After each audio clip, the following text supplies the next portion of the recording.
Assalamualaikum warahmatullahi wabarakatuh.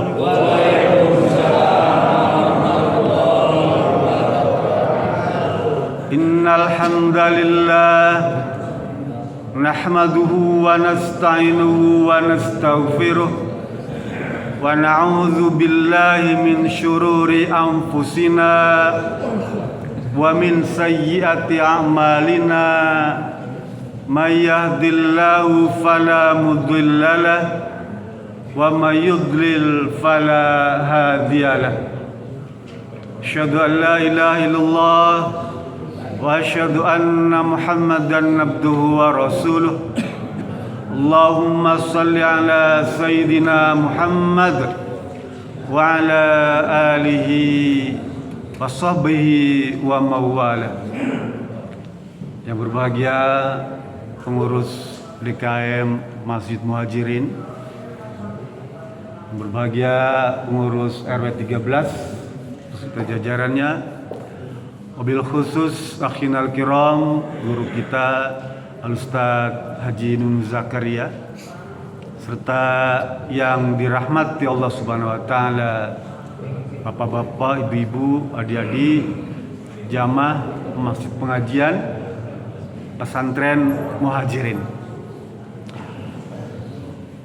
Pagi ini saya akan mengutip satu hadis saja yang diriwayatkan oleh Bani Salimah. Nanti di sini ibu bapak bisa jumpai di Sahih Bukhari, ya, jadi Sahih. Judulnya apa ya? Perbedaan antara istighfar dan taubat. Nah, gitu ya, biar agak menarik. Perbedaan antara istighfar dan taubat, atau hakikat istighfar atau hakikat taubat. Saya akan mulai dari satu hadis dari Bani Salim. Hadis ini bisa ibu jumpai di Sahih Muslim. Bunyinya begini. Rasul berkata, "Annahu qad balaghani annakum turiduna an taqtilu qurbal masjid." Wa qala, "Na'am ya Rasulullah, qad uridna zalika." Fa qala Nabi sallallahu alaihi wasallam, "Diyarukum tuktab asarukum, diyarukum tuktab asarukum, diyarukum tuktab asarukum." Atau kama qala, hadis sahih. Kata Bani Salimah, waktu itu saya tinggal di Madinah dan perumahan sekitar Madinah itu masih ada yang kosong. Jadi nanti ini syarah hadis ini Pak ya, apa namanya, asbabul wurud. Kalau sebab turunnya Quran itu namanya asbabun nuzul. Kalau sebab turunnya hadis asbabul wurud. Nah, saya bacakan asbabul wurudnya atau penjelasan hadis ini, syarahnya. Kalau hadis di Bukhari, ibu bisa dapatkan di kitab Fathul Bari, ya. Kitab Fathul Bari itu semuanya penjelasan tentang hadis-hadis yang diriwayatkan oleh Imam Al-Bukhari, kitab Fathul Bari. Sekutip dari sana. Kata Bani Salimah, waktu itu perumahan di sekitar Masjid Nabawi masih kosong di Madinah Pak ya. Kalau sekarang udah nggak ada Pak. Jadi semuanya itu masjid yang begitu luas dan kayaknya hotel, ya, semuanya hotel. Dulu di komplek masjid itu, di dalam masjid itu ada perumahan Abu Bakar Siddiq, Umar bin Khattab, ya, Siti Aisyah, seluruh sahabat Nabi di sekitar itu Pak, di komplek masjid itu. Kalau sekarang ada namanya, dulu tuh tempat Ahlus Sufah dekat Babul Nisa, ya, Babul Jibril tuh ada panggung setengah meter tuh ya. Itu tempat sahabat tinggal di situ Pak, di situ semua. Sahabat yang miskin-miskin, Ahlus Sufah, ya. Persis di belakang Raudhah, persis di belakang makam Rasulullah, di situ. Lah kata Bani Salimah, karena ada tanah kosong di sekitar masjid itu, maka saya pengen pindah rumahnya, ya, pengen beli tanah itu dan mau pindah ke sana. Bahkan sudah ada obrolan bahwa tanah itu mau dibeli oleh Bani Salimah dan mau tinggal di sana dekat Masjid Nabawi, ya, agar ibadahnya lebih enak, gitu. Jadi kalau misalnya ada azan, langsung baru baca Quran tuh langsung ke masjid, maksudnya begitu Bani Salimah itu. Nah, karena ketua DKM Masjid Nabawi itu Nabi Muhammad, ya, dengar berita gitu langsung ketemu dengan Bani Salimah, ya. Kan Nabi Muhammad sebagai ketua DKM pengen melakukan perluasan kan, ya. Bani Salimah pengen punya rumah di situ, gitu ya. Ketemulah Nabi Muhammad dengan Bani Salimah. Wahai Bani Salimah, telah sampai berita kepadaku. Nih hebatnya Nabi nih Pak. Sekalipun gak ada yang ngasih tahu, ya, berita itu sampai Pak. Gak ada yang ngasih tahu Pak. Bani Salimah ini baru dalam hati aja pengen pindah tuh Pak. Coba bayangkan Pak. Hebat gak seorang Nabi ini? Siapa kira-kira yang memberitahu? Pasti orang yang atau zat yang maha tahu. Siapa? Allah Subhanahu wa Ta'ala. Kata Rasulullah, telah sampai berita kepadaku bahwasanya engkau akan pindah rumah ke dekat masjid. Kurbal masjid itu dekat, nempel dengan masjid. Kalau kita sekarang Pak Waluyo lah, ya, dekat nih, nempel dengan. Nah, Bani Salimah itu pengen kayak Pak Waluyo gitu, ya. Berita itu telah sampai kepadaku, wahai Bani Salimah. Apa kata Bani Salimah? Naam ya Rasulullah, betul. Qad uridna zalika. Saya memang punya maksud seperti itu. Paling gak ada cerita dia tuh kan. Saya pengen begitu ya Rasulullah, tinggal dekat masjid. Lalu kata Rasul bilang, ya Bani Salimah, diarukum tuktab asarukum. Tempat tinggalmu itu yang jauh itu, ya, itu akan menjadi catatan amal kebaikan di sisi Allah Subhanahu wa Ta'ala. Diulang 3 kali Pak. Diarukum tuktab asarukum. 3 kali Rasul ucapkan, tempat tinggalmu itu, ya, yang jauh itu, yang kamu melangkah pergi ke masjid itu akan menjadi kebaikan bagi dirimu. Karena di sana ada asarukum. Asar ini bekas Pak. Bekas langkah itu namanya asar. Nanti baca surat Yasin Bu ya. Ibu bapak-bapak suka baca surat Yasin tuh ayat 12 tuh. Inna nahnu nuhyil mauta, ya, wa naktubu ma qaddama wa asarakum. Asar, ya. Inna nahnu nuhyil mauta, kata Allah. Kamilah yang menghidupkan menghidupkan kalian dari kematian kalian. Allah tuh kadang-kadang menyebut dirinya kami Pak, Bu. Tidak menyebutkan saya, aku, anak, tidak Pak, ya. Nahnu, kami. Bapak Ibu kalau bikin surat izin ke sekolah tuh ya, hormat kami, ya. Tidak hormat saya kan? Hormat kami. Mohon maaf Bu, hari ini saya ingin bisa sekolah, mau kondangan. Nah, gitu ya. Tulis hormat kami, trot. Nah, gitu ya, tanda tangan itu ya. Allah juga begitu. Sebagai bentuk penghormatan kepada hambanya digunakan kata kami. Ya. Kata Allah, inna nahnu nuhyil mauta. Kamilah yang menghidupkan kalian dari kematian kalian. Ya. Wa naktubu ma qaddama wa asarakum. Dan kamilah yang mencatat segala macam perbuatan kalian, ya, perbuatan kamu semua, wa asarukum, dan juga kami mencatat, menulis seluruh bekas-bekas langkah, jejak-jejak asar tuh, bekas langkah jejak tuh Pak. Bapak berjalan nih, kalau di pasir tuh ada tapak kan ya. Kalau sepatu sendal Bapak basah, jalan tuh ada bekasnya kan. Ya. Itu tuh dicatat oleh Allah Subhanahu wa taala. Diterangkan pada Bani Salimah, jejak langkah kamu dari rumah ke masjid itu dicatat sebagai langkah kebaikan. Satu memberikan kebaikan, satu langkah tuh. Satu langkah juga menghapus keburukan, satu langkah lagi meningkatkan derajat. Coba bayangkan Pak, langkah itu. Bahkan langkah itu pun bekas tapak yang kita lakukan tadi itu sekalipun sudah tertutup debu, ya, tetap dicatat oleh Allah Subhanahu wa taala. Sekalipun telah terhapus oleh air banjir, bekas langkah itu tetap dicatat. Bayangkan Pak, kalau Bapak dari RT 7 pergi ke masjid, ya, semua langkah sepatu sendal itu dicatat oleh Allah sebagai kebaikan. Tiba-tiba ada banjir, terhapus semua tuh. Jangan khawatir. Kata Allah, sekalipun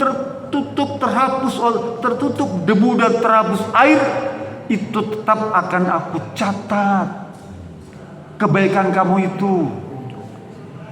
Ini Rasul terangkan kepada Bani Salimah. Akhirnya gak jadi Pak, gak jadi beli rumah di samping masjid karena begitu besarnya ganjaran yang Allah berikan. Dalam hadis Muslim yang dulu pernah saya ceritakan tuh ya, dari Anas bin Malik, tentang Rasul gak ngerti apa-apa, tiba-tiba Allah datang kepada Rasul dengan wajah yang paling indah tuh. Ditanya, ya Muhammad, kamu tahu gak ada perdebatan di langit sana tuh? Enggak tahu ya Rasulullah. Ya Allah. Lalu Allah tempelkan tangan Allah ini di belikat punggung Nabi tuh, ya. Tiba-tiba Nabi jadi mengerti semua. Ada perdebatan malaikat di langit sana tuh Pak. Ada adu ilmu lah di antara malaikat itu di langit sana tuh. Sampai Rasul jadi tahu semua peristiwa di langit dan di bumi. Ya. Sampai kemudian ditanya, sekarang tahu nggak? Tahu tentang apa perdebatan itu? Tentang kafaroh, tentang ampunan. Ampunan dosa. Kan kita nih Pak ya, hidup di dunia ini, manusia ini kan tidak luput daripada dosa. Ya. Kata pepatah Melayu itu kan, tidak ada gading yang tak retak, tidak ada tuyul yang tak botak, tidak ada luka yang tak koyak. Itu kan semua tuh. Apa pernah Bapak menemukan di permukaan bumi ini ada yang tidak pernah kena hujan? Enggak ada. Semua pernah kena hujan. Artinya manusia ini semuanya pernah kena dosa. Nah, gitu ya. Oleh karena itu malaikat itu iri kepada kita nih Pak. Manusia ini enak ya dibilang ya. Mereka bisa berbuat baik tapi juga boleh berbuat dosa. Kan berbuat dosa ini pilihan Pak ya. Kita boleh memilih maksiat, boleh berjudi, boleh ya, minum khamar boleh, gitu. Korupsi boleh, silakan, gitu ya. Kita pilihan. Jadi orang musyrik boleh, orang kafir boleh, nggak ada yang ngelarang. Allah saja. Dan Allah kan tidak melarang langsung, ya. Kita dipilih, suruh pilih itu. Tapi kata malaikat, enak juga manusia ini, dia boleh berbuat salah, tapi juga diberikan jalan keluar. Apa? Ampunan tuh. Di antara ampunan yang Rasul terangkan ya pada malaikat tadi itu apa? Wa kasratul khata ala aqdami ilal jamaah. Tuh kan ada 3 tuh ya. Isbagul wudu indal makarih, ya. Memperbarui wudu. Tuh intidar Rasul ba'da sholat. Apa? Duduk menunggu sholat untuk sholat berikutnya. Setelah sholat nih kita duduk menunggu sholat berikutnya. Itu ampunan Pak.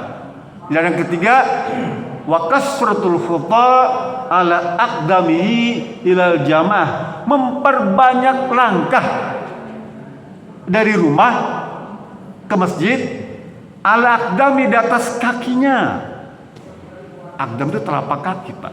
Ala aqdami ilal jamaah, untuk mengejar sholat berjamaah. Tuh, itu adalah sarana untuk ampunan yang Allah berikan tanpa Bapak Ibu mengangkat tangan mohon ampun. dia otomatis mengampuni seluruh dosa kita. Paham Pak ya? Ampunan nih Pak. Ya, penting Pak. Apalagi mohon maaf di usia-usia yang sudah lansia begini, ya. Kan potensi kematiannya lebih besar dibandingkan potensi kehidupannya. Paham ya? Kata Nabi kan, umru ummati baina sittin wa sab'in. Usia umatku itu ada di kisaran 60-70 tahun. Jadi kalau sudah 60 tahun, potensi kematian itu lebih besar dibandingkan potensi kehidupannya. Oleh karena itu, ampunan ini penting. Apa sih ampunan itu? Ampunan itu al-maghfirah. Ampunan bahasa Arab al-maghfirah, ampunan. Istighfar itu minta ampun, ya. Istighfar minta ampun. Maghfirah ampunan. Maghfir itu asal katanya dikata mighfar. Mighfar itu bahasa Arab. Bahasa Indonesia topi baja. Nih, siapa? Tentara, Panton, ya. Panton. Topi baja itu namanya mighfar, ya. Atau sekarang pun helm. Helm itu boleh disebut mighfar juga, ya. Kenapa? Karena topi baja itu melindungi kepala dan mencegah keburukan yang bisa menimpa pada kepala. Topi ini tidak disebut mighfar karena dia hanya melindungi menutup kepala aja. Paham Pak ya? Serba apa namanya, imamah, kemudian topi, kopiah tuh, songkok, dia hanya menutup kepala aja, tidak bisa melindungi. Tapi kalau helm, dia menutup kepala dan juga bisa melindungi. Topi baja tuh, tentara nih, dia bisa menutup kepala dan melindungi kepala. Paham ya? Mighfar tuh ya.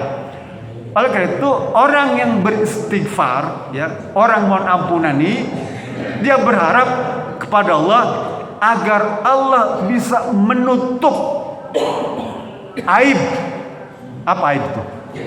Perbuatan dosa, kekeliruan, kesalahan yang dilakukan oleh hamba Allah, menutup aib baik di dunia maupun di akhirat. Paham ya? Satu tuh ya. Jadi mighfar itu, istighfar itu kita mohon kepada Allah agar Allah menutup aib kita, kesalahan kita di dunia. Pak, mohon maaf nih ya, sekarang ini lebih gampang orang mencari jejak digital tuh, trace. Bapak nggak bisa menghindar Pak. Ya, mohon maaf nih, Bapak jalan-jalan keluar dengan misalnya wanita lain, tetangga ada yang trot, nah kan viral jejak digital. 10 tahun yang lalu, bahkan 20 tahun yang lalu, itu nggak bisa dihindari Pak. Digital itu sekarang luar biasa. Dan itu jadi aib. Kita berusaha menutupi aib itu, orang lain bongkar tuh Pak. Sekalipun yang membongkar itu berdosa, tapi ternyata sekalian untuk menjatuhkan orang, caranya begitu, dia bongkar aib itu. Istighfar salah satu cara meminta kepada Allah agar aib kita itu tidak dibuka. Ya. Dibolehkan kabatur, ya.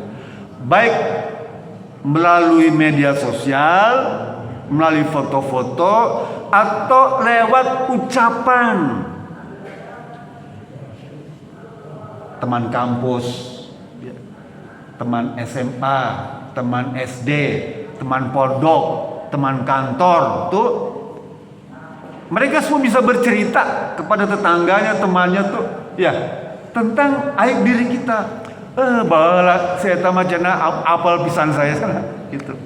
Mesti gitu kan? Dan pada umumnya yang diceritakan itu bukan kebaikan.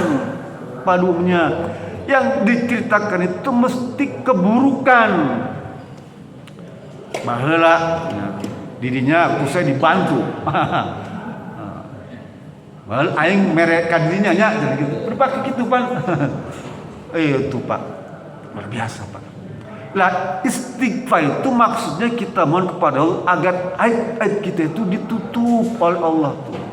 Satu tuh ya, tujuan Bapak istighfar tuh tujuannya itu Pak. Ya.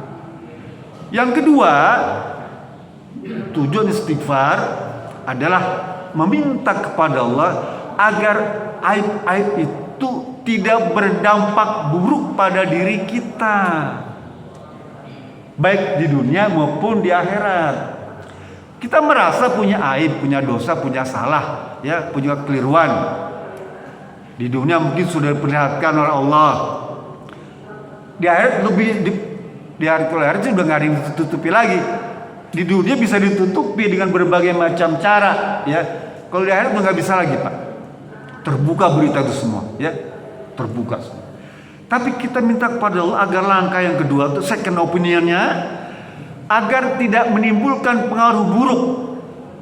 Contoh apa? Contoh tadi tuh Bapak misalnya apa ya, mungkin gandeng wanita di luar tuh, ya udah minta ditutup lah, ya nggak ada yang tahu.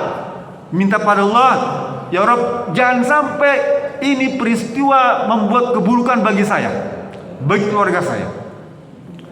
Mohon ampunan. Karena kalau enggak, kalau ketahuan istri kita, dia gugat cerai, Pak. Paham nggak? Istri yang berani dia gugat cerai nggak bisa, nggak ada urusan. Coba bapak buka YouTube, Facebook tuh kan, isinya itu semua TikTok, penggerebekan tuh.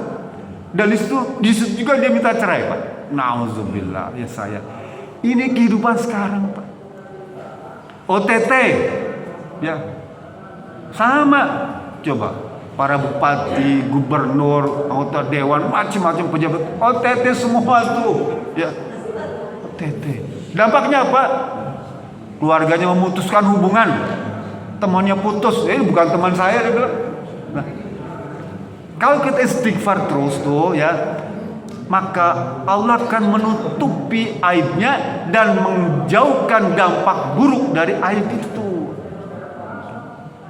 Caranya apa? Tadi tuh ya, melangkah dari rumah pergi itu, ya, asar bekas itu ada bisa mengampuni dosa kesalahan kita.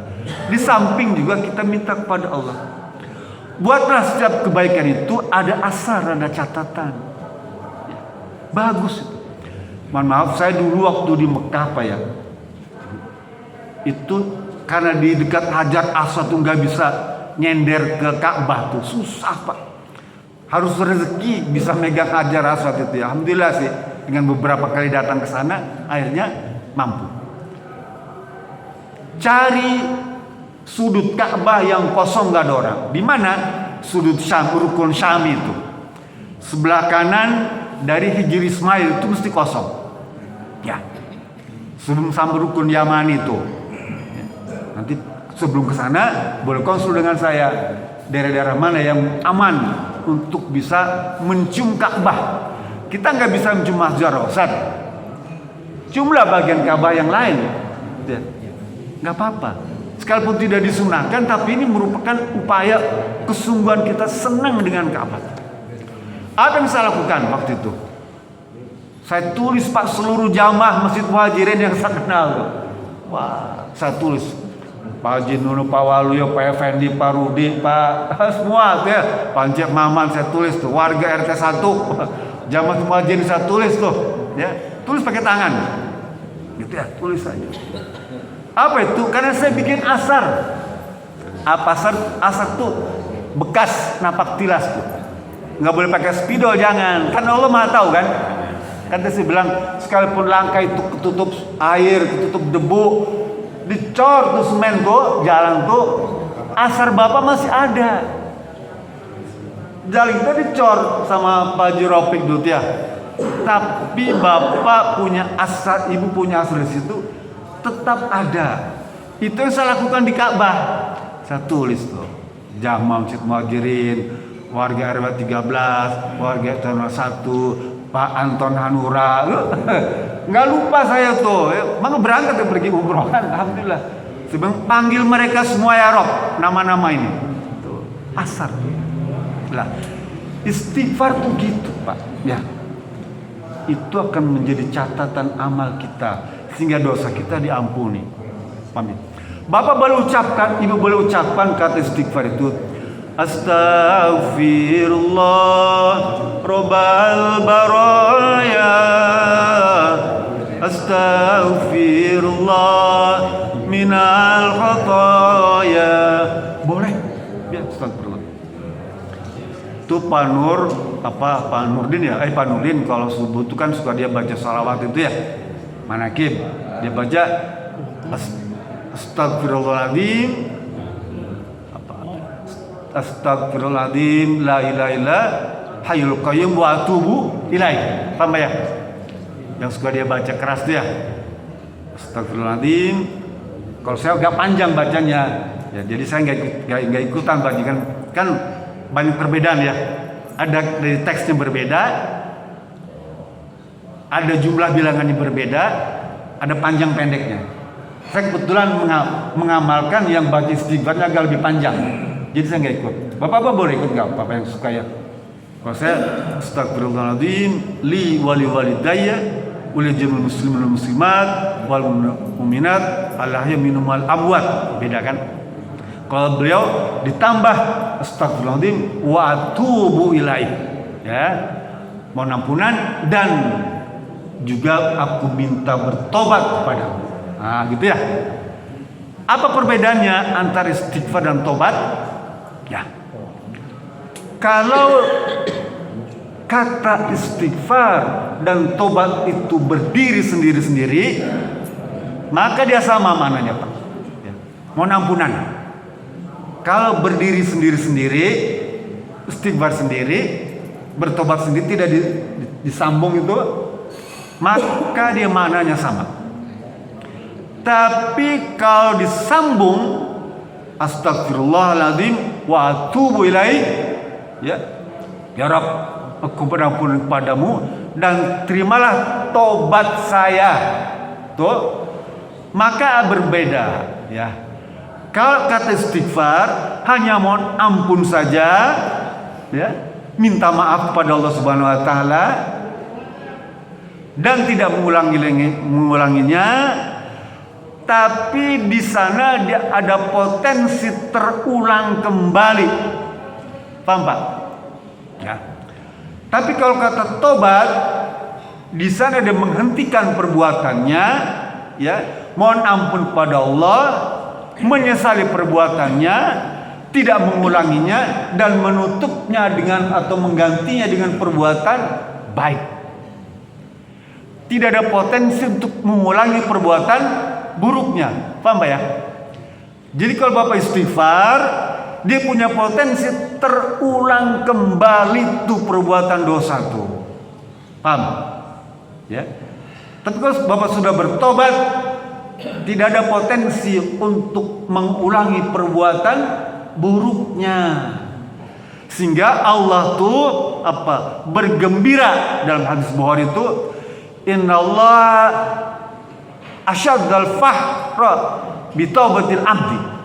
Allah sangat bergembira ketika ada hambanya bertaubat. Nah, tapi Allah tidak bergembira kepada hambanya yang cuma istighfar doang. Nah, tapi Allah bergembira kalau ada hambanya yang bertobat. Kenapa? Karena kalau bertobat dia tidak akan mengulangi perbuatan buruknya tuh. Kalau kita istilah tobat sambal, ya, tobat sambal. Kalau tobat yang beneran itu taubatan nasuha. Nanti baca surat At-Tahrim ayat 6 tuh. Ya ayyuhalladzina amanu tubu ilallahi taubatan nasuha. Ya, taubatan nasuha. Nasuha nasih. Nasih artinya murni Pak. Orang Arab nyebut madu murni itu apa? Nasohal asal. Kalau Pak Rudi jual madu apa Pak Rudi? Nggak ada ya? Madu kuat, madu bongkar. Beda lagi ya. Kalau beli dia sekarang berapa? 35, 40. Naik ya. Nanti saya patok bagi 2 patok dia. Beli sekali botol bagi 2. Ini kalau dia madu bongkar. Beda tuh. Lah, taubat anu satu, taubat yang murni. Kan tadi asal tuh madu murni. Jadi taubatnya murni. Kalau murni itu apa? Dia menghentikan perbuatan dosanya, ya.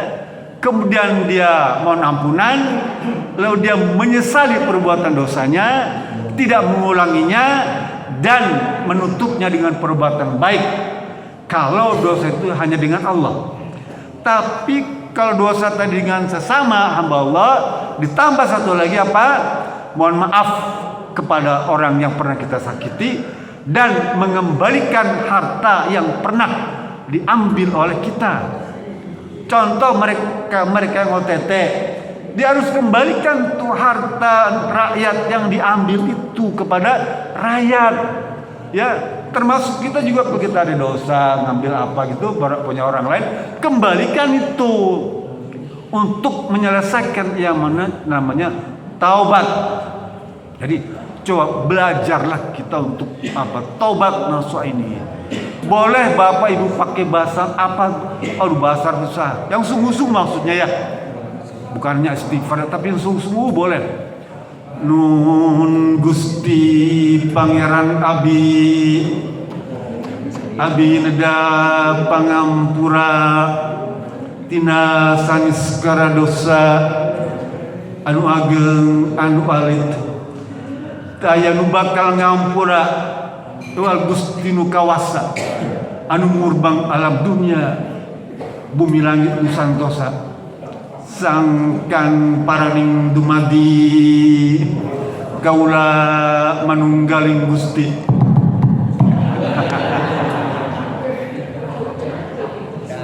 Sungguh-sungguh, jadi jangan taubat sambal gitu ya. Ini kan kita pengen berhenti kan tadi ya. Kita cari pilihan terbaik. Itu Pak, taubah itu saking pentingnya Allah bukan hanya gembira. Ya, kalau kita bertobat, Allah turunkan satu surah namanya surah apa? At-Taubah. Artinya apa, Pak? Penting kan? Penting. Apa namanya surat At-Taubah? Surat Al-Baro'ah. Ya, Al-Baro'ah atau At-Taubah sama. Bahkan diantara surat istimewa surat At-Taubah itu nggak pakai Bismillah. Paham Bu ya? Coba cek nanti surat 9 itu surat At-Taubah. Dia nggak pakai Bismillah. Seluruh surat pakai Bismillahirrahmanirrahim kecuali surat At-Taubah. Dan Allah turunkan surat itu khusus agar hamba ini mau bertobat. Ya. Bahkan Rasul ajarkan untuk melengkapi surat At-Taubah itu, Rasul ajarkan salah satu sholat namanya sholat Taubah. Ya Bu ya? Suka nggak Bu sholat Taubah? Suka Bu ya? Bapak-bapak sholat Taubah? Kerjakan 2 rakaat aja tuh ya. Fatihah Al-Kafirun, Fatihah Al-Ikhlas.